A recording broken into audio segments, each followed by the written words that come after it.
अश्रुधारा रोके ना रुक रही थी। मन की मलिनता व अपनों को खो देने का एहसास अपनी 20 वर्ष की उम्र में आज पहली बार हो रहा था।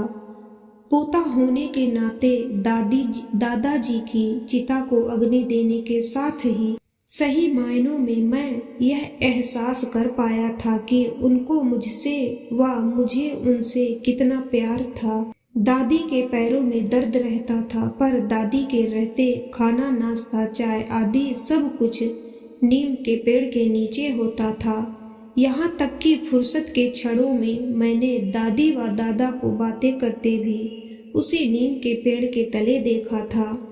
मुझे याद है दादी कभी कभी झुंझलाहट में कह देती थी, मरा ये नीम का पेड़ ना हुआ मेरी सौत हो गई। यहाँ तक कि उस रात जब दादी को दिल का दौरा पड़ा था और डॉक्टर ने जवाब दे दिया था, दद्दू कह रहे थे, देखो तुम मुझे यूं अकेला छोड़कर नहीं जा सकती।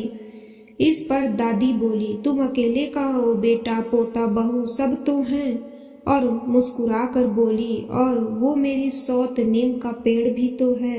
मैं दादी की वो तसल्ली भरी मुस्कान आज तक नहीं भूल पाया। उस दिन मैंने दादी की चिता के भी चक्कर लगाए थे। आज वाला एहसास ना था।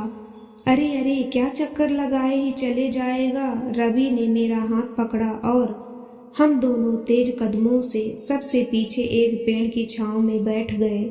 मैंने कहा, चलो दद्दू खाना खा लो वरना माँ फिर चिल्लाएगी। चलो बेटा, मैंने देखा था दद्दू खाना खाकर अक्सर दादी के पल्लू से ही हाथ पोंछते थे। आज मैंने भी खाने के बाद हाथ धुलकर अपना कुर्ता आगे कर दिया। दद्दू मुस्कुराते हुए बड़े प्यार से मेरे सिर पर हाथ रखकर बाहर खाट पर आकर लेट गए। सच, दादी के बाद दद्दू के सुख दुख का साथी वो पेड़ ही तो था।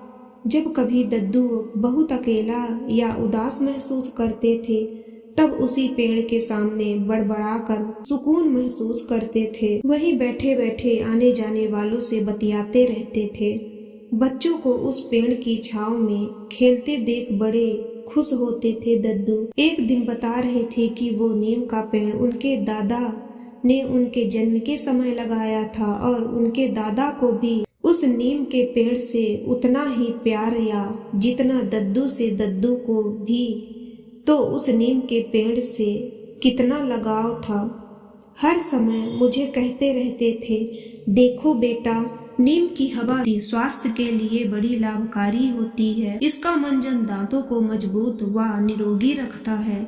इसके पत्तों को पानी में उबाल कर उस पानी से नहाने से त्वचा स्वस्थ रहती है। दोपहर की चाय मैं हमेशा दद्दू को उस पेड़ तले ही दिया करता था। उसके बाद उनके साथी संगियों की 2-3 घंटे की चौपाल जमा करती रहती थी। एक दिन सबके जाने के बाद मुझसे बोले, देख बेटा, यह पेड़ सबकी सुनता है ना, कुछ कहता है ना कुछ मांगता है, बिल्कुल तेरी दादी की तरह। उसने भी जिंदगी के हर सुख दुख में मेरा साथ दिया, कभी कोई गिला शिकवा नहीं किया। एक दिन तो दादी मेरे सामने ही दद्दू से बोली, जब मैं ना रहूंगी तब इस पेड़ तले बैठकर अपनी बीती बातें याद करते रहना, दिन कट जाएंगे। शायद दादी के मुंह से अनायास ही कोई सच निकल गया।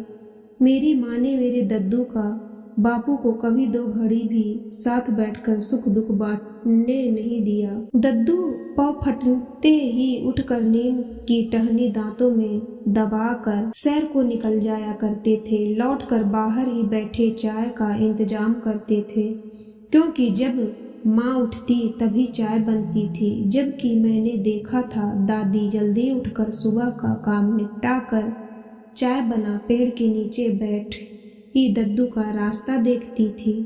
अभी कुछ दिन पहले ही मैंने ही दद्दू को खबर दी थी कि सरपंच जी के साथ कुछ शहरी बाबू लोग आए हैं। वे लोग कुछ नाप जोख करते हुए घर के बाहर तक आ पहुँचे थे। उनमें से एक बोला, ये पेड़ हटवाना पड़ेगा, 2-4 दिन में इसे कटवा दीजिए। शाम को जब सरपंच जी उधर से गुजरे तो दद्दू बड़े अनुनय विनय से बोले, क्या इस पेड़ को काटे बिना काम नहीं चल सकता। इतने में मेरे बापू शहर आते हुए बोले, आप भी क्या बात करते हैं, इतने वर्षों बाद तो सरकार इस गांव में सड़क बनवा रही है और आप इस पेड़ का रोना लेकर बैठ गए। पता है इस पेड़ के कटने से आप मकान की कीमत कितनी बढ़ जाएगी। दद्दू चुप हो गए। गर्मियों में अक्सर दद्दू उसी पेड़ के नीचे सोया करते थे। उस रात भी मैं और वे वहीं सोए, पर दोनों की आंखों में नींद नहीं थी।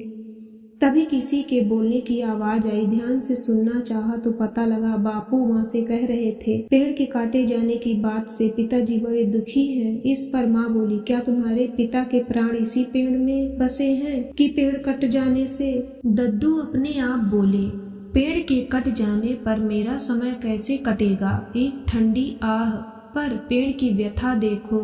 इंसानों के हाथों मजबूर होने पर अपने प्राण त्याग तो देता है, पर अपनी जन्मभूमि में अपनी जड़ें दफन कर देता है। चिड़ियों की चहचहाहट से जब मेरी नींद खुली तो देखा आज दद्दू सैर पर नहीं गए। मैंने उन्हें हिलाकर उठाना चाहा तो देखा दद्दू का शरीर एकदम ढीला व ठंडा पड़ चुका है। मैं फटे नेत्रों से उन्हें देखता रहा। पता नहीं दद्दू के प्राण इस पेड़ में बसे थे या पेड़ के प्राण दद्दू में। वैसे भी दद्दू इस पेड़ को कटता नहीं देख सकते थे। मैं सोच ही रहा था कि रवि ने मेरे कंधे पर हाथ रखा और बोला, अब बस भी कर, अब तो दद्दू की चिता की अग्नि भी शांत हो गई है। मैं सबके साथ इस निश्चय से घर लौटा कि दद्दू को सही अर्थों में श्रद्धांजलि तभी दे पाऊंगा जब घर के आंगन में एक नीम का पेड़ लगाऊंगा। यह एक संयोग ही होगा कि एक नीम का पेड़ दद्दू के जन्म की खुशी में था तो दूसरा उनके प्रति श्रद्धांजलि का प्रतीक होगा।